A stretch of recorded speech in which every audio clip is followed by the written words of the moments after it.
ചവിട്ടിപ്പിടിച്ച പോടത്.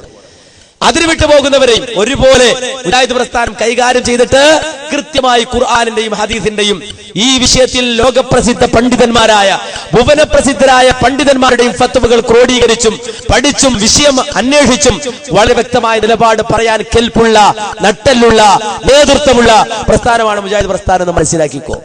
അതുകൊണ്ട് കൂടുതൽ അതിനെ സംബന്ധിച്ച് ഇൻഷാ അല്ലാഹ് വീണ്ടും വിശദീകരണങ്ങൾ വരുമ്പോഴും അതുപോലെ ഈ പ്രസ്ഥാനത്തെ സംബന്ധിച്ച അതിന്റെ ആദർശ പ്രഖ്യാപനങ്ങൾ നടത്തുമ്പോൾ നിങ്ങൾ മനസ്സിലാക്കേണ്ടതുണ്ട്, പഠിക്കേണ്ടതുണ്ട്, സൂചിപ്പിക്കണം. അതുകൊണ്ട് ഞാൻ അവസാനിപ്പിക്കാൻ എന്റെ സഹോദരങ്ങൾ 2 മിനിറ്റ് കൂടി ഇവിടെ ക്ഷമിച്ചിരിക്കുക. നമുക്കൊന്നിച്ചു വിരിയാം. അല്ലാഹു സുബ്ഹാനഹു വ തആല മഹത്തായ ആദർശം നമുക്ക് തന്നു. ഈ ആദർശം നമുക്ക് അല്ലാഹു സുബ്ഹാനഹു വ തആല എത്തിച്ചു തന്നുവെങ്കിൽ നമ്മുടെ മനസ്സിൽ ഒരു തീരുമാനം ഉണ്ടാകണം. ഞാൻ വഴി ഈ ആദർശത്തിന് കേട് വരില്ല. ഈ ആദർശം ഞാൻ വഴി ഒരാൾക്ക് എത്തിച്ചു കൊടുക്കാൻ കഴിയുമെങ്കിൽ ഞാനത് എത്തിച്ചു കൊടുക്കും. ഈ ഖുർആനിന്റെയും സുന്നത്തിന്റെയും ആദർശം വഴി ഈ നാട്ടിൽ ഞാൻ പ്രകാശമുണ്ടാക്കും. ഇത് നമ്മുടെ മനസ്സിന്റെ നിയത്തായിരിക്കണം, മനസ്സിന്റെ തേട്ടമായിരിക്കണം, മനസ്സിന്റെ ആഗ്രഹമായിരിക്കണം. ആ ആഗ്രഹത്തോടെ പ്രവർത്തിക്കണം. ഒരുപക്ഷെ അന്ധകാരത്തിൽ വീണുപോയവൻ അറിയാതെ വീണുപോയതാകാം. പൗരോഹിത്യം അവനെ പിടിച്ചുകെട്ടി ഇരുട്ടിലടച്ചതാകാം. അവർ വിളിച്ചിട്ട് അല്ല നിനക്ക് ബോധമുണ്ടോ എന്ന് ചോദിക്കേണ്ട ഒരു ബാധ്യത നമുക്കുണ്ട്. അവൻ വിശന്നൊട്ടിയ വയറുമായി കിടക്കുന്നവനാണെങ്കിൽ അവനൊരു ഒരു നേരത്തെ ആഹാരം വാങ്ങിക്കൊടുക്കാൻ നമുക്ക് കഴിയും, നമുക്കത് ചെയ്യാൻ കഴിയും. അത് ചെയ്താൽ നമ്മുടെ മനസ്സിന് വല്ലാത്ത സന്തോഷമുണ്ടാകും. പക്ഷേ ആത്മീയത നഷ്ടപ്പെട്ട് വിണ്ടുകീറിയ മനസ്സിന്റെ ഉടമകളായിട്ടാണ് അവൻ കഴിയുന്നതെങ്കിൽ ആ മനസ്സിലേക്ക്, ഹൃദയത്തിലേക്ക് വിശുദ്ധ ഇസ്ലാമിന്റെ വെളിച്ചം എത്തിച്ചു കൊടുക്കാൻ നമുക്ക് കഴിയണം. ആ രംഗത്ത് പ്രവർത്തിച്ചവരാണ് സലഫികൾ എന്ന് മനസ്സിലാക്കണം. നാളെയുടെ ജനതയ്ക്ക് വിശുദ്ധ ഇസ്ലാമിന്റെ സുന്ദരമായ സന്ദേശം എത്തിച്ചു കൊടുക്കാൻ വേണ്ടി നമ്മളാൽ കഴിയുന്ന രൂപത്തിൽ സഹകരിക്കണം, സഹായിക്കണം, പ്രവർത്തിക്കണം. ഈ ആദർശ പ്രസ്ഥാനത്തിന് നേരെ വരുന്ന ആരോപണങ്ങൾ അതെത്ര വലുതാണെങ്കിലും മുജാഹിദ് പ്രസ്ഥാനത്തെ സംബന്ധിച്ചിടത്തോളം ഒരു പ്രശ്നവുമില്ല എന്ന് നിങ്ങൾ മനസ്സിലാക്കണം. ഒന്നുമില്ല, ഞങ്ങൾക്കൊരു പ്രശ്നവുമില്ല. എത്ര വലിയ ഭീമാകാരമായ എതിർപ്പ് ഞങ്ങൾക്ക് വന്നാലും ഞങ്ങൾ അതിനെ അതിജയിക്കും എന്നതിൽ നിങ്ങൾക്ക് ആത്മവിശ്വാസമുണ്ട്. കാരണം ഇത് അല്ലാഹുവിന്റെ ദീനാണ്, ഖുർആനാണ്, സുന്നത്താണ്. ഇത് താഴ്ന്നു പറക്കുന്ന പ്രസ്ഥാനമല്ല, ഇത് ചെളിക്കുണ്ടിൽ വലിച്ചു താഴ്ത്തപ്പെടുന്ന പ്രസ്ഥാനമല്ല.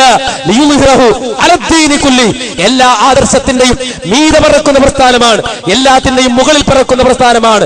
കാരണം ഇവിടെ ഖുർആനുണ്ട്, ഇവിടെ സുന്നത്തുണ്ട്. ഈ ആദർശവുമായി ഈ പ്രസ്ഥാനം ഉയർന്നു പറക്കുക തന്നെ ചെയ്യും. അതിനെ വെടിവെച്ചിടാമെന്ന് ആരെങ്കിലും വിചാരിച്ചാൽ ആ തോക്കിൻകൊള്ളിലെ ആ ഉണ്ടകൾക്ക് ഇല്ല, ഇതിലെത്തിച്ചേരാൻ, ഇതിനെ തകർക്കുവാൻ ശക്തിയായ ബുള്ളറ്റുകൾ ഇല്ല എന്ന് വളരെ വ്യക്തമായി മനസ്സിലാക്കണം. ഇത് ഏറ്റവും മീതെ പോകുന്ന അല്ലാഹു സുബ്ഹാനഹു വ തആല സംരക്ഷിക്കുമെന്ന് പറഞ്ഞ ആ തൗഹീദിന്റെ, ആ സുന്നത്തിന്റെ വാഗ്ദാക്കളാണെന്ന് മനസ്സിലാക്കണം.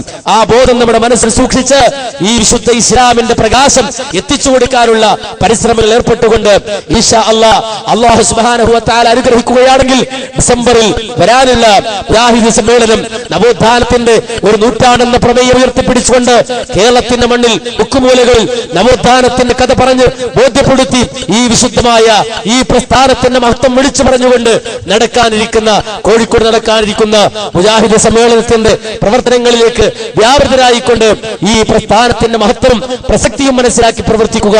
അല്ലാഹു സുബ്ഹാനഹു വ തആല അനുഗ്രഹിക്കുമാറാകട്ടെ. റബ്ബേ, ഇതൊരു ആദർശ കൂട്ടായ്മയാണ്, ഞങ്ങൾ സാധുക്കളാണ് റഹ്മാനെ. അല്ലാഹുവേ, ഞങ്ങളെ സഹായിക്കണം റബ്ബേ. അല്ലാഹുവേ, നിന്റെ ദീൻ പറയാനുള്ള യോഗ്യത ഞങ്ങൾക്ക് തന്ന് അനുഗ്രഹിക്കണേ റഹ്മാനെ. അല്ലാഹുവേ, ഞങ്ങൾ മനുഷ്യരാണ്, സ്വാഭാവികമായി വന്നുപോകാം അബദ്ധങ്ങൾ, തെറ്റുകൾ സംഭവിച്ചു പോകാം റഹ്മാനെ.